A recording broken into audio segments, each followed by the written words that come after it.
Bonsoir. Voilà, je vais laisser que chacun puisse s'installer. Voilà. Merci beaucoup d'être venus si nombreux pour le spectacle des enfants du caté, la pastorale des enfants de province. Voilà, dans l'évangile, Jésus nous dit, si on n'est pas comme un enfant, on ne peut pas rentrer dans le royaume des cieux. Aujourd'hui, nous allons être, grâce aux enfants du caté, nous allons être comme des enfants émerveillés devant la crèche. Voilà. Alors vous voyez, si jamais vous ratez des morceaux importants du spectacle, ce sera filmé et donc vous trouverez la totalité retransmise sur le site de la chaîne YouTube du groupement paroissial. Vous avez le groupement paroissial Marie-Leroy sur YouTube et vous avez des choses sérieuses et puis vous avez aussi la pastorale. Voilà. Merci beaucoup à tous et je passe le micro à vous.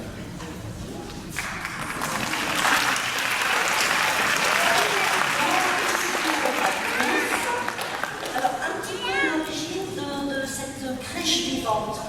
Un jour, le Père Gaël a chopé à la sortie d'une messe. Est-ce que vous voudriez faire une crèche vivante avec les enfants du caté? Moi, je ne fais pas de caté. Bon, ok, je suis jeune retraitée, j'ai le temps. Je dis oui, bon, comme ça. Et puis après, je réfléchis, je ne sais pas trop quoi. Et là, le Père Gaël me dit, mais vous pouvez faire à partir de la pastorale des Santons de Provence. Oui, je dis oui, hein. Je me renseigne, je regarde, et là, les idées sont venues. Je me suis dit, tiens, je pourrais faire ça. Et puis ça, oh, et puis ça, oh, ce serait pas mal ça encore. Et bien ça, plus ça, plus ça.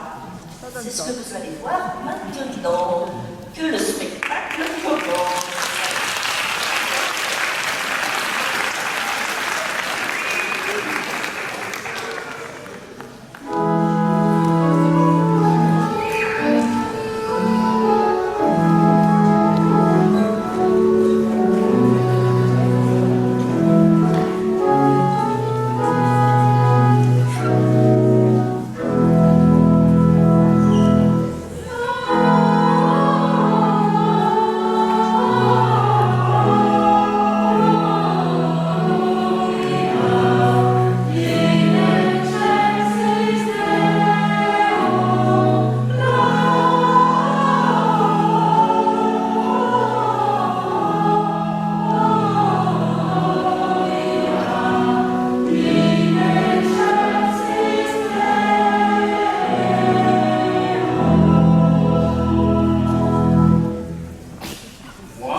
Ils m'ont appelé comme ça à cause des grosses joues que j'ai fini par attraper à force de jouer de la bombarde chaque fois que le bon Dieu est content.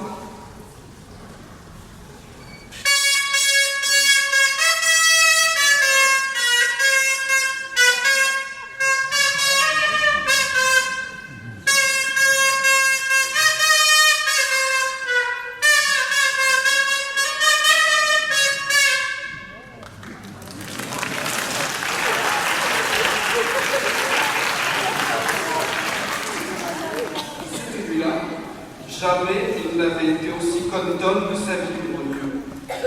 Il allait être papa d'un moment à l'autre.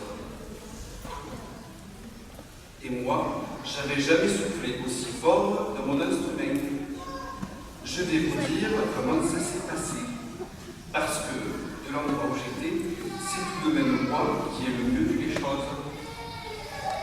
C'était le 24 décembre. Il faisait Mistral, et tous les habitants de Bethléem, ils s'étaient mis au lit de bonheur, et ils avaient ramené leur couverture au-dessus de la tête pour ne pas entendre souffler le vent. Le Mistral, qui est un ami du bon Dieu, avait chassé les nuages à des milliers de kilomètres pour que le ciel soit tout propre et tout brillant d'étoiles pour la naissance du petit. Il avait fait la toilette du ciel. Ça partait d'un bon sentiment, mais ça avait baissé la température. mettre à l'abri et je commençais à me faire du mauvais sang. Je me penchais de tous les côtés. Enfin, je les ai aperçus. Les pauvres, ils faisaient peine à voir. Saint-Joseph marchait devant, la barbe secouée par le Mistral comme une bannière. Il essayait de couper le vent à la Sainte Vierge avec ses larges épaules. De temps en temps, il se retournait et il disait « Et alors, ma belle? Oh, encore un petit effort. Tiens, je vois un cabanon là, tout près.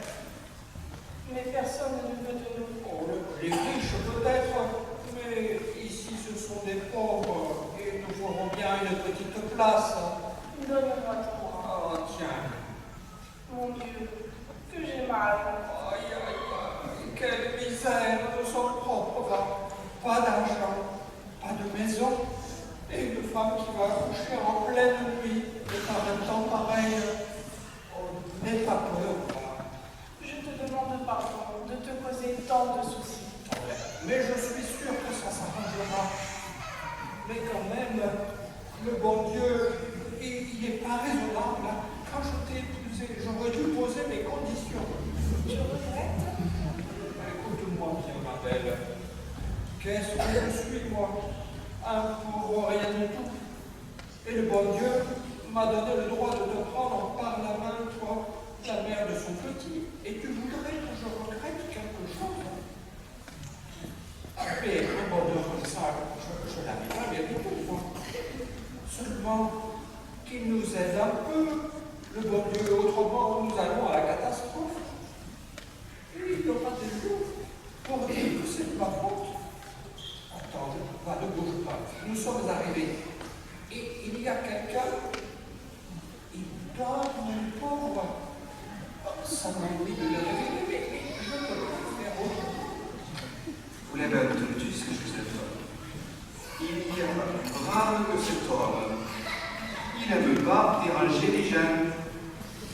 Et même, quand il s'est aperçu que le cabanon était une étable, il a eu un peu honte de déranger le bœuf et l'âne. Bien sûr, c'était que des bêtes, mais elles avaient travaillé toute la journée, et elles avaient le droit de dormir, comme tout le monde. Il leur a dit « Excusez-moi de vous déranger. » Le bœuf et l'âne, on avait tiré le premier sommeil, ont failli se mettre en colère. Mais quand ils ont vu la jolie Sainte Vierge, toute pâle, toute mourante, et Saint-Joseph avec ses grosses mains rouges et calleuses de travailleurs, ils ont eu honte et sont devenus tout gentils, tout pleins d'amitié.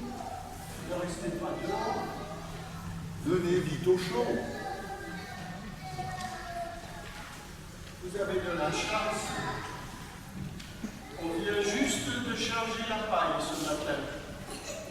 Si on avait su que vous veniez, on aurait mis un coup d'ordre. Saint-Joseph avait l'âme si simple qu'il ne s'était pas étonné que les animaux parlent avec l'accent. Et puis, il avait trop de soucis en tête pour attacher de l'importance à ces détails. Parce que la Sainte Vierge, elle venait d'entrer dans les douleurs. Ah, c'est terrible, mais qu'est-ce qu'il faut faire? Moi, je ne sais pas. Et moi, je ne suis qu'un homme. On voudrait bien pouvoir vous aider, mais on n'est bon à rien. Oh mon Dieu, donnez-moi vite un coup de main. Avec ces 200 tonnes, comment voulez-vous que je m'en tire? Il était presque minuit. Je me suis approché du fenestron. Ce que j'ai vu et ce que j'ai entendu, ça paraît pas croyable. C'est pourtant la franche vérité. Le bœuf a dit. Puisqu'on ne peut pas se rendre dire, on pourrait toujours dire une prière. Non, c'est pour une prière. Moi non, mais Saint-Joseph, forcément, il doit en savoir. Oh, mais écoutez-les, c'est fatal. Mais des prières, elles ne sont pas encore inventées. C'est justement pour ça que le petit doit venir sur la terre. En attendant, on pourrait toujours se mettre à genoux. Parfaitement. C'est comme ça que les choses se sont passées. le bœuf et l'âne se sont agenouillés tous les trois. Il était minuit juste, et le petit est né. Il n'a pas poussé un cri, il est né avec le sourire. La Sainte Vierge, elle souriait aussi. Le bœuf, l'âne et Saint Joseph, eux, ils poussaient des larmes grosses comme des olives. Alors Saint Joseph, fatigué, lui venait du fond du cœur et que jamais personne ne lui avait appris. Et l'âne et le bœuf, qui étaient encore moins savants que lui, ils répondaient à tour de rôle. Je vous salue Marie, pleine de grâce. Le Seigneur est avec vous. Vous êtes bénie entre toutes les femmes. Et Jésus, le petit fruit de vos entrailles, il est béni. Sainte Marie, bonne mère de Dieu, priez pour nous, pauvres pécheurs, maintenant et à l'heure de notre mort. Ainsi soit-il. Alors moi, je suis monté dans le ciel aussi haut, aussi vite que j'ai pu, pour annoncer la bonne nouvelle au monde. Et j'ai soufflé dans ma bombarde à me faire péter les veines du cou.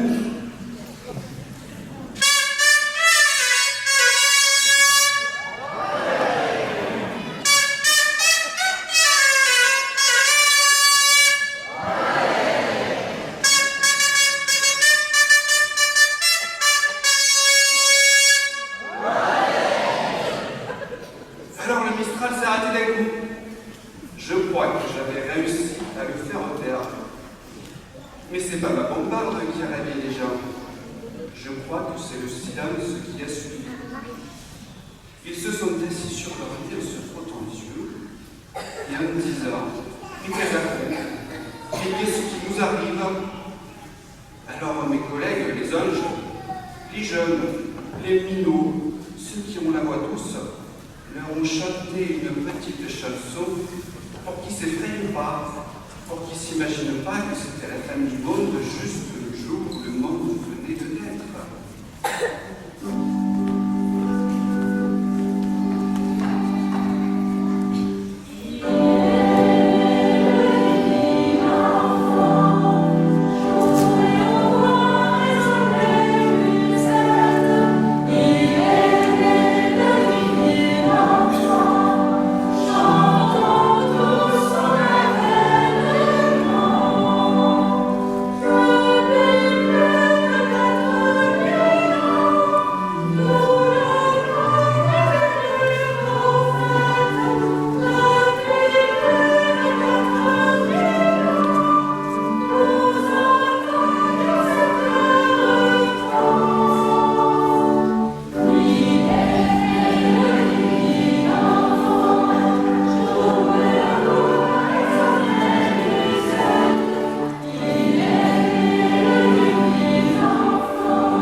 C'était le plus feignant de tout Bethléem. Sous prétexte que sa femme était partie avec un Espagnol, il refusait de moudre la farine. On était en décembre, et le blé de la saison s'entassait toujours dans son grenier.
Exécution, allez,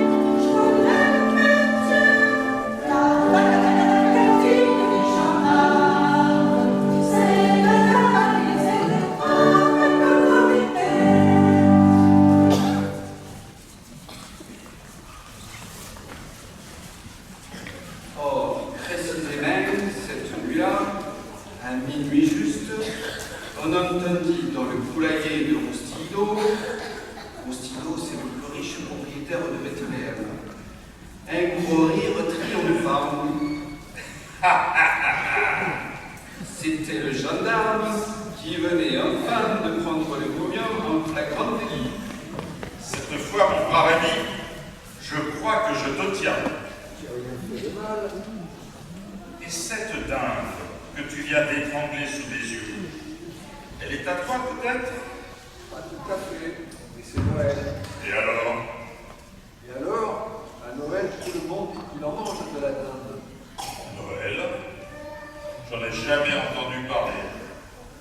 Allez, marche devant et n'essaye pas de te sauver. Et je te préviens que j'ai mon calibre sur moi.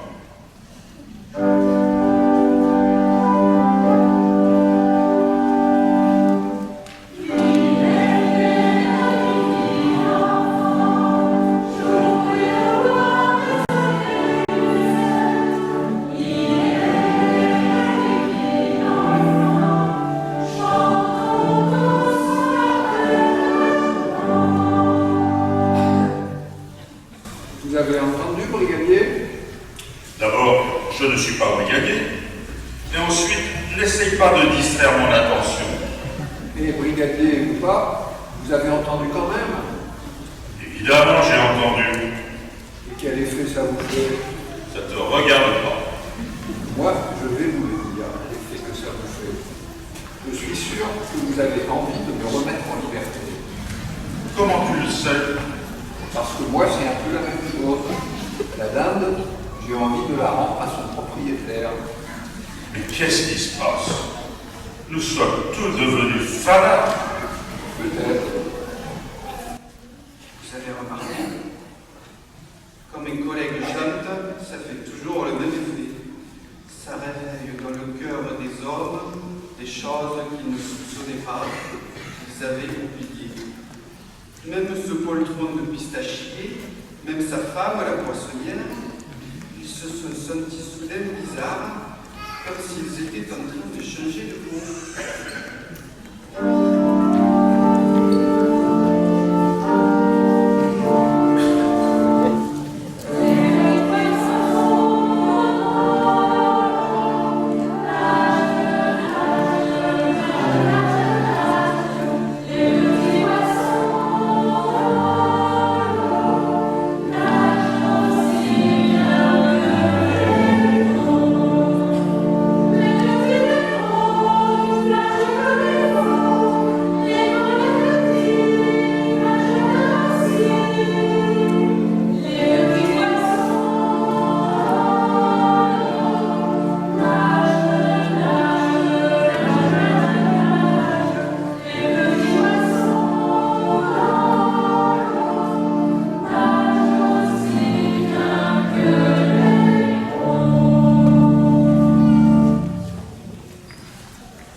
Regarde comme elles ont l'œil clair. On dirait qu'elles vont te parler.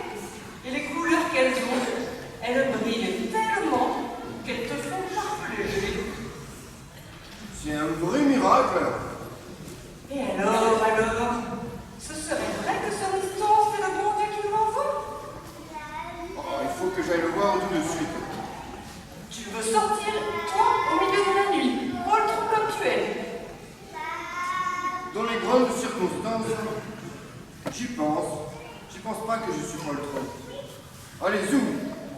Faisons la route. Allez. Prends au moins ton fusil de chasse, des fois que tu rencontres le bougnan. Oh, si je le rencontre, le bougnan, je lui souffle dessus. Mais le fusil, je le prends quand même, pour si je tombe sur une lièvre. Si tu tombes sur une lièvre, tu feras comme d'habitude. Tu la vises et tu la manques. Va savoir. Si le bon Dieu il a fait un miracle ce soir, pourquoi il n'en ferait pas deux? Les miracles de cette nuit, je ne peux pas vous les raconter tous. D'abord parce qu'il y en a trop, ensuite parce que le bon Dieu, il aime faire plaisir, mais ça l'agace quand on le crie sur les toits. Tout à coup, j'ai tressé l'oreille. Quelqu'un chantait. Un homme, pas un ange. Et là, je ne sais pas plus ce que je l'écoute comme vous. Je ne sais pas qui il est. Je ne sais pas ce qu'il veut.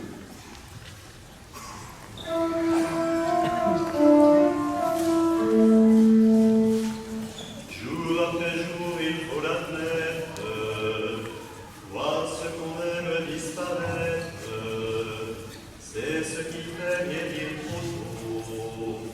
Au paradis des chiens peut-être, ton museau à la fenêtre, tu nous accueilleras bientôt, au triple galop caracole, je vois des pattes qui s'envolent, chevauchant l'herbe et les nuées, le vent siffle dans ton pelage, vole mon loup sauvage, comme autant les rêves années.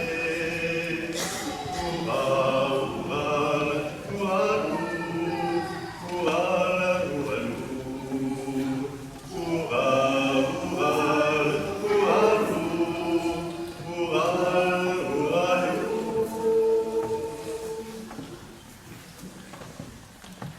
Moi, vous ne me connaissez pas encore. Je suis le berger. L'hiver ici, l'été dans les Alpes, toujours seul, avec mes digues et mon chien. Quand le Mistral s'est arrêté, j'étais le premier à entendre le silence. Je sais qu'il se passe quelque chose de pas ordinaire, quelque chose de bien, et que c'est de la joie qui nous arrive. Et ça me fait plaisir, parce que moi, qui ne vois jamais personne, les gens, je les aime bien. Et ce petit qui vient de naître, je sais qu'il est venu bien à tout le monde, et je lui dis merci. Seulement, j'irai pas le voir. Je serai peut-être le seul, mais j'irai pas. Parce que j'avais un chien, et il est mort ce matin. Alors toute la journée du monde, elle me passe à côté. Depuis 10 ans, on vivait ensemble, mon chien et moi. Et maintenant, il est là, dans mes bras, tout raide, tout froid, tout mort. Je ne suis pas de ceux qui blasphèment ou qui se plaignent. Je n'ai pas l'esprit revendicateur. Je demande pardon au petit qui vient de naître. Ce n'est pas de sa faute. Mais puisque mon chien est mort, il se passera. Ils auront tous un bonheur sur l'œil et dans les yeux. Et moi, je ferai une figure volontairement. Non, je reste avec toi, mon brave chien. Tu te souviens, comme tu aimais que je te gratte la tête? Tu savais pourtant donner de la gueule. Et tu poussais un gémissement de plaisir, comme un homme qui s'étire. Quoi? Mais c'est pas possible. Mon chien, petit Jésus, mon troupeau, je te le donne. Et mon chien, si tu me le donnes, je te le donnerai aussi. Mais tu ne me le donneras pas, hein? Tu ne me le demanderas pas. Et maintenant, tous les habitants de Bethléem s'étaient rassemblés sur la place. Ils avaient mis leurs habits du dimanche, ils avaient des cadeaux plein les charbons, et ils brandissaient des chandelles. Et il y en avait qu'un qui dormait, c'était le rabbi. C'était pas parce qu'il avait le sommeil profond, mais que ce soit le jour ou la nuit, il n'était jamais complètement réveillé. Le jour, il restait à sa fenêtre les bras en l'air, en regardant les gens, le ciel, les bêtes, les fleurs et en chantant.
Au lieu de dire des bêtises, tu ferais mieux d'avoir une idée. Pour les aider, tu sais, les âmes, ils sont bien forts. Ces petites mains sont toutes froides. Il a le goût du neigeux. Attendez, bonne mère, je vais vous le réchauffer. Ça vous ferait rien de le poser sur la taille? Fais bien attention, Ne craignez rien. Vous voyez, je m'allonge à côté de lui et mon collègue aussi. Allez, dépêche-toi. Comme ça, il est déjà un peu protégé contre le courant d'air. Oh, mais ça suffira pas pour le réchauffer. Pas savoir. Nous, les bêtes, pendant l'hiver, ils nous poussent du poil et on conserve du chaud dedans de nous. Évidemment, il faudrait mieux une bonne cheminée avec un grand feu de bois. Et tout ce qu'on peut lui donner, c'est notre chaleur. Vous êtes les plus braves, mon fils, mon enfant. Et si entre malheureux on ne s'était pas, ce serait pas la peine. Allez, ne faites pas l'hypocrite. Dieu, c'est bien qu'il y a la bonne mère.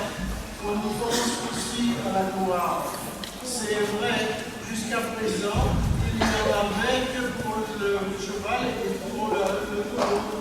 Mais j'ai l'impression que le village, il s'en parlera un peu à partir de maintenant et qu'on dira du bien de. Vous ne croyez pas?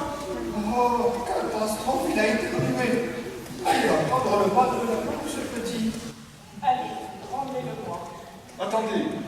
Oh, collègue, quand je te souffle sur un museau, qu'est-ce que ça te fait? Ça me fait rire. Ça te fait rire, mais ça te chauffe. Souffle-moi dessus pour voir. Oh, vous croyez que c'est le moment de vous amuser comme des imbéciles? Comprenez-moi, on va lui souffler dessus, mon copain et moi, tous les deux ensemble. Vous allez voir si on vous le réchauffe pas, votre petit. Allez, on y va. Regardez, il a souri, il est déjà presque nouveau.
Alors je vous le donne pour amuser le petit. bien brave, mais... N'ayez pas peur. C'est un revolver d'honnête homme. Il n'a jamais servi. Oui, et il avait soin de se blesser. Bon, il n'y a pas de cartouche. Juste, je le portais à la ceinture pour rassurer le monde. Mais vous pensez tout de même pas que je m'en suis servi contre le prochain. Merci pour mon nom. Vous savez mon nom? Je sais beaucoup de choses sur toi, Rosemary. Je sais par exemple que tu attends une lettre depuis longtemps. Et bien demain, cette lettre tu recevras. Une lettre? Ta nomination de l'UPRD. Le ministre est en train de la signer en ce moment. Alors ce revolver, garde-le. Parce qu'un papier sans revolver, C'est vrai ce que vous dites?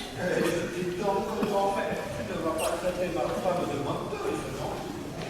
mais promets-moi de continuer à ne pas penser. Ne vous faites pas de soucis. Non seulement je n'y mets pas de cartouche, mais je laisse toujours le grand arrêt.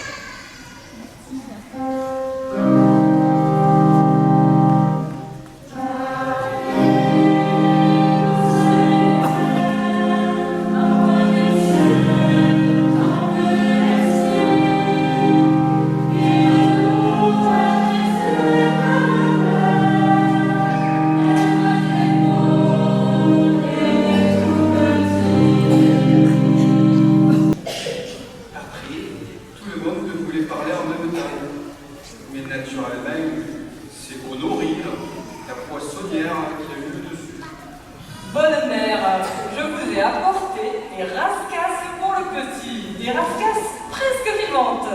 De la rascasse pour un petit qui vient de naître, mais tu n'y penses pas, non? Oh, mais dites donc, mes rascasses, elles n'ont jamais fait de mal à personne. Mais qu'est-ce que vous insinuez? Non, j'insinue rien, mais le petit, il est trop jeune pour manger de la rascasse. Et probablement, ça risque de lui donner de l'urticaire. Et toi, Pistachier, tu le laisses dire, naturellement. Oh, excusez-la, bonne mère. Elle paraît un peu vive, mais c'est une brave femme. En tout cas, si vous voulez pas de ces poissons, j'espère que vous accepterez ma lièvre. C'est une belle lièvre d'au moins 12 livres que j'ai tuée en venant vous voir. Ah oui, regardez-les. Parfaitement, je l'ai tué moi-même et d'un seul coup de fusil. Parlons-en de ta lièvre. C'est la première fois qu'il rentre pas bredouille de la chasse. La Sainte Vierge, je les écoutais avec amusement. À un moment même, elle a éclaté de rire. Et Honorine et Pistachier étaient si fiers d'avoir fait rire la Sainte Vierge qu'ils en remettaient, qu'ils se forçaient, qu'ils se faisaient d'être drôles. Alors la Sainte Vierge, elle a remonté le sourcil et elle a dit: attention, vous allez tomber dans la planète marseillaise. à partir de ce moment, chacun a fait son numéro dans la discrétion. Le berger a enlevé l'agneau qu'il avait au fond du cou. Il l'a posé au pied du petit Jésus sans prononcer une parole. Puis il a fait une dernière caresse à son chien et il a dit: moi, je suis le berger. Je fais rire personne. Je parle seul, je sens manger, j'ai pas d'amis. Enfin, j'en ai qu'un, c'est mon chien. Il est mort ce matin, mais il est ressuscité ce soir. Alors ce chien ressuscité, je le donne à ton petit pour qu'il le garde, qu'il te fasse plaisir. Berger. Mon fils, plus tard, sera berger comme toi. Il sera le berger des hommes. Et les hommes n'ont pas besoin de chiens pour les garder. Ils ont besoin d'amour. Les paroles de la bonne mère passaient nettement au-dessus de l'assemblée, mais le berger, lui, les avait comprises. Mais s'il ne veut pas de mon chien, peut-être qu'il voudra bien de moi.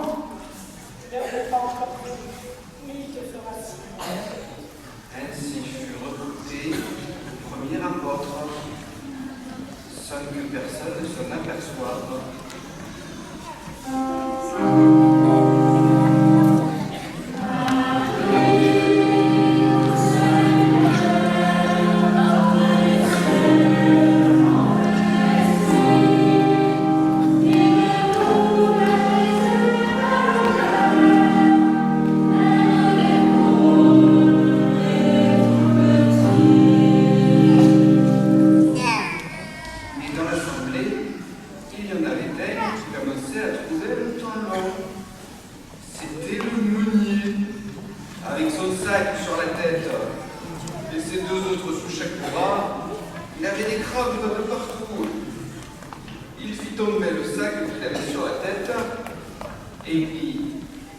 Bonne mère, jusqu'à ce soir, j'étais un grand fainéant. Bon, ah, ça, c'est vrai.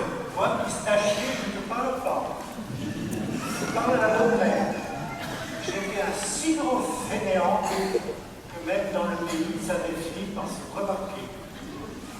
Et puis ce soir, il s'est produit un grand miracle. J'ai senti en moi une envie de travailler, une envie si grande que sur le moment, elle m'a fait peur. Mais je me suis ressaisi, et de la première farine que j'ai faite, les pois, je vous en ai apporté 3 balles, à tout hasard, pour la bouillie d'une histoire. Mais si vous me le permettez, je vais rentrer tout de suite au moulin pour profiter de mes bonnes dispositions. J'ai tellement peur que ça passe. Tu ne vas pas travailler un jour de fête. Si vous me le demandez, je serais bien obligé de rester sans rien dire, et sans rien faire. Mais je vous jure que ça va me coûter. Je tiens plus en place encore. Eh bien, rentre chez toi. Non, il vaut mieux pas. Parce que je ne crois pas qu'une fois dans mon moulin, j'aurai le courage de rester sans rien faire. Retourne à ton moulin. Je crois que tu as de la visite. De la visite, Elle s'appelait Marie-Madeleine, n'est-ce pas? elle est de retour, pour de bon, dans toujours au Polonais, mon fils ami. Tu lui as parlé de toi. Elle, il y a longtemps. Et ce soir, je suis tellement heureux que je crois que j'ai pardonné à l'esprit. Alors, tu peux partir. Et le meunier est sorti comme un fou, sans me dire merci à la Sainte Vierge et sans me dire au revoir à personne. Et le rabbi levait les bras en l'air en disant: Mon Dieu, comme c'est beau un homme qui était malheureux et qui devient heureux. Mon Dieu, comme c'est beau un homme qui était feignant et qui a envie de travailler le grand.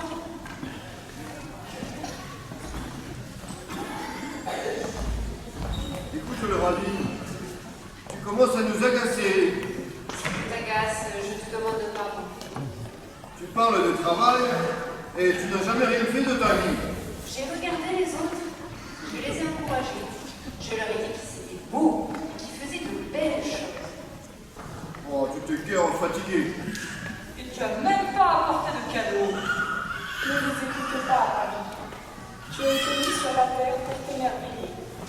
Tu as accompli ta mission. Et tu auras ta récompense. Le monde sera merveilleux tant qu'il y aura des gens comme toi, capables de s'émerveiller. Arche d'alliance, tour de David, porte du ciel, étoile du matin, salut des pécheurs, rose mystique, bonne mère admirable, merci à vous.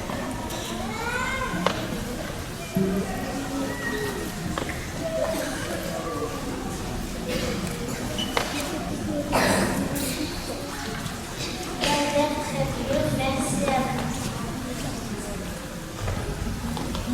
Notre Père très chaste, merci à vous. Bonne maison, merci à vous. Père du Sauveur, merci à vous.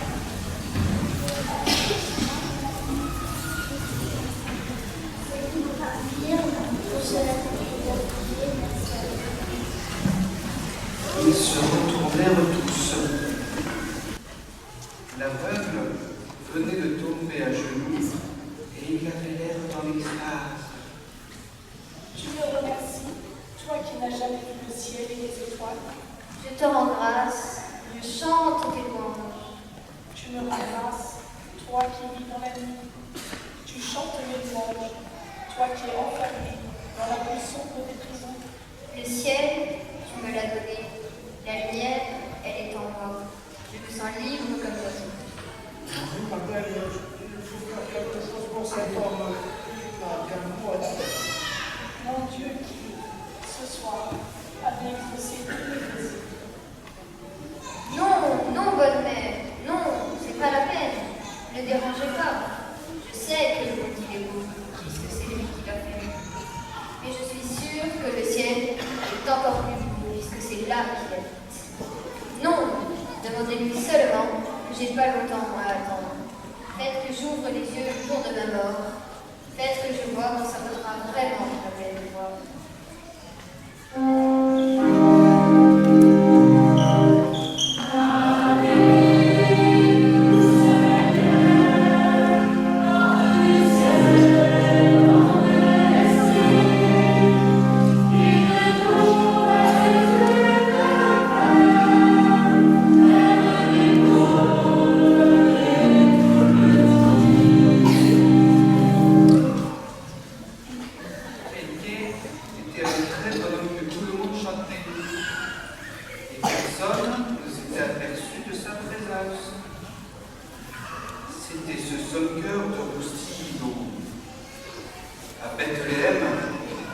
dit qu'avec lui de riche, et plus il gagnait des sous, plus son cœur devenait sec. On vous l'a pas dit dans l'histoire sainte, faut pas lui faire de peine. Et c'est lui qui a mis à la porte Saint-Joseph et la Sainte Vierge en les traitant de mendiants et de vampires. Voilà comment il était, Roustido. Il avait vu le Boumien avec sa tête étranglée et il avait failli arrêter la chanson pour faire un malheur. Mais il était resté bien sage dans son coin et il sentait petit à petit couler en lui une espèce de douceur, de gentillesse, de bonté. Il se sentait devenir meilleur à chaque seconde. Et quand il a vu le Boumien s'avancer vers le petit Jésus en balançant sa dinde d'un air timide, il n'a pas bronché. Et le Boumien disait: Petit Jésus, toi qui as la peau si blanche et les cheveux si blonds, n'aie pas peur de moi qui suis noir de voile, presque maigre de peau. Je t'ai porté cette dinde. Tu es un sans-vergogne. Cette dinde, tu l'as volée. Laisse-le parler, veux-tu, gendarme? D'abord, des dindes, j'en volerai plus. Et celle-là, je l'ai volée à Roustido, et les dindes, il n'en a à n'en savoir que faire. Tandis que vous, peu cher, vous êtes dans le besoin. Alors, j'ai pensé qu'au lieu de la garder, je ferais mieux de vous l'apporter. Si vous n'en voulez pas, vous pourrez toujours la rendre. Tu as très bien parlé. Je ne veux pas te contredire, mais cette dinde, elle n'est pas à lui. Ce qu'il vous propose tombe sous le coup de la loi. Article 19, recel et complicité. Cette dinde, nous ne pouvons pas l'accepter. Mais Ce que nous acceptons, c'est la gentillesse avec laquelle tu nous l'as offerte. Tu nous promets, Lilian, de ne plus jamais voler tes larmes. ni dinde, ni poule, ni pintade, ni pintadon. Et pourtant, c'est bien pour les pintadons d'entendre. Lilian, Promis, j'en volerai plus. alors reprends ta dinde et va la rendre à qui tu l'as prise. Et alors, il s'est produit un coup de théâtre que jamais de votre vie vous n'avez vu le pareil. Roustido a écarté gentiment le monde et il a dit: Faut la garder, je la donne. c'était la première fois que Roustido faisait un cadeau à quelqu'un. Les gens n'en revenaient pas. Le ravi était encore plus ravi que d'habitude. Roustido, que c'est beau ce que tu viens de faire. J'en ai vu des belles choses dans ma vie, mais jamais d'aussi belles choses-là. Et Roustido, il s'était mis à genoux et se frappait la poitrine. Petit Jésus, je suis un assassin. Quand ton père et ta mère sont venus frapper à ma porte, je les ai laissés à la rue. Je ne le pardonnerai jamais. Je suis un criminel. Ne vous mettez pas dans des états pareils et vous voyez, tout a fini par s'arranger. Je vais préparer une voiture bien bachetée. Avec un cheval bien lourd. Je vais vous faire conduire à la maison, dans ma chambre à la poubelle, et là, bien jolie. Vous irez strict dans le monde, jusqu'à la fin de vos jours, si t'as fait plaisir. Je ne suis de rien. Je vais bien voir avant. Qu'est-ce que tu as dans ma vie? Mon fils et moi, nous vous remercions, mais nous ne pouvons pas accepter. Nous devons rester ici pour accomplir la volonté de Dieu.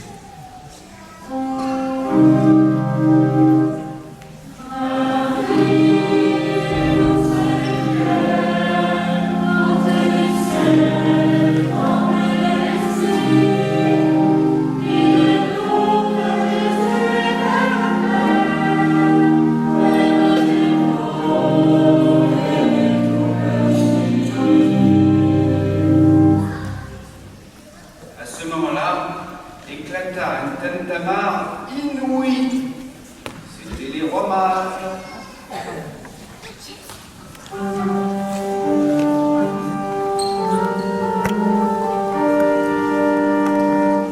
Devant un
conduire à Bethléem, ils avaient tous un peu le torticolis. Ils étaient partis depuis des mois, et des mois, et des mois. Et ils avaient juste un quart d'heure de retard à cause d'un de leurs chameaux qui traînait la jambe. Ils venaient du bout du monde, avec des turbans et des colliers de perles. Le ravi se frottait les yeux. Cette Vierge que c'est beau, regardez comme ils sont beaux ces hommes. Au lieu de s'agenouiller comme tout le monde, il s'était mis à plat ventre et il se cognait le front par terre en disant « Salam alek, salam alek, salam alek ». L'aveugle se demandait ce qui se passait. Le ravi lui dit « Viens ici, mon beau. Toi qui n'as pas voulu retrouver tes yeux et faire la vie à la chambre de fête. Celui-là, qui est grand et beau comme un cyprès, s'appelle Melchior. Il tient dans ses mains une cassolette d'or et de pierres précieuses. De la cassolette d'une fumée qui sent bon, qui sent bon. Oui, je connais, c'est l'encens. Le deuxième s'appelle Balthazar. Et dans les mains, il tient un urne d'argent. Ce qu'il y a dedans, je ne sais pas. Il y a de la myrrhe. Oui, c'est le parfum le plus subtil de la vie. Que tu es heureux, toi l'aveugle. Tu sens des odeurs qui n'arrivent pas jusqu'à nous. Et le troisième, il a une barbe blanche qui lui descend jusqu'aux pieds. Il s'appelle Caspar. Il ressemble à mon grand-père. Il tient par les mains une grosse balle de vue. Ce qu'il y a dedans, tu le sais peut-être?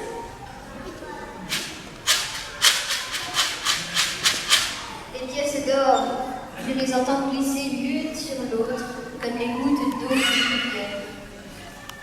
Tu avais raison. C'est bien de l'or. Que tu es heureux, toi l'aveugle. Tu entends des bruits qui ne viennent pas jusqu'à nous.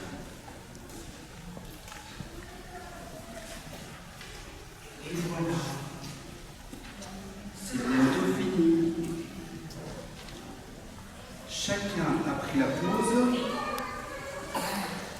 comme chez le photographe.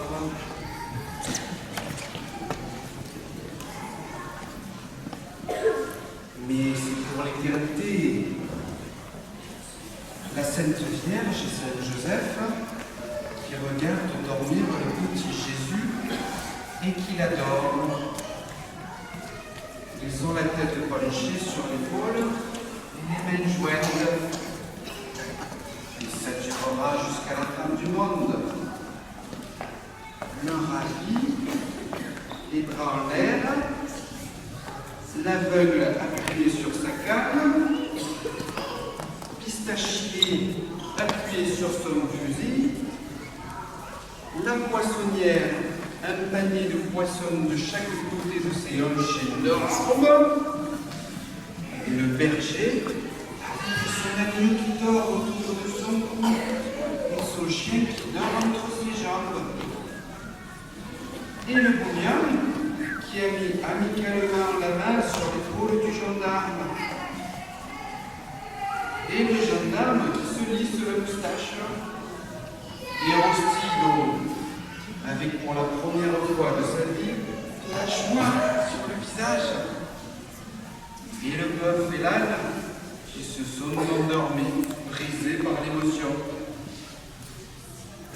Et personne ne dit plus rien.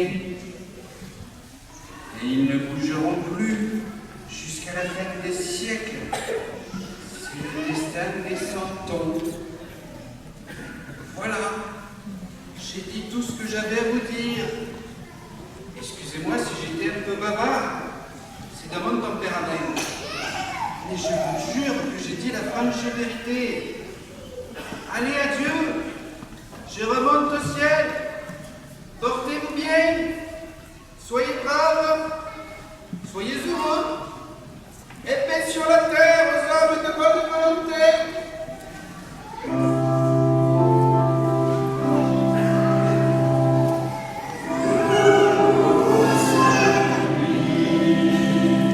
Salut.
enfants. Et encore un grand bravo. Là, vous avez une trentaine d'enfants du quartier sur scène. Ils ont répondu en 2 secondes OK à cet appel. 2 répétitions et voilà le résultat. Bravo, bravo les enfants.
Pour moi, le miracle qui a eu lieu finalement, c'est d'avoir les enfants, merci, ça a été formidable, mais d'avoir pu réquisitionner tous ces adultes-là qui se cachent derrière le vécu de l'école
Après ce grand merci, nous allons pouvoir tous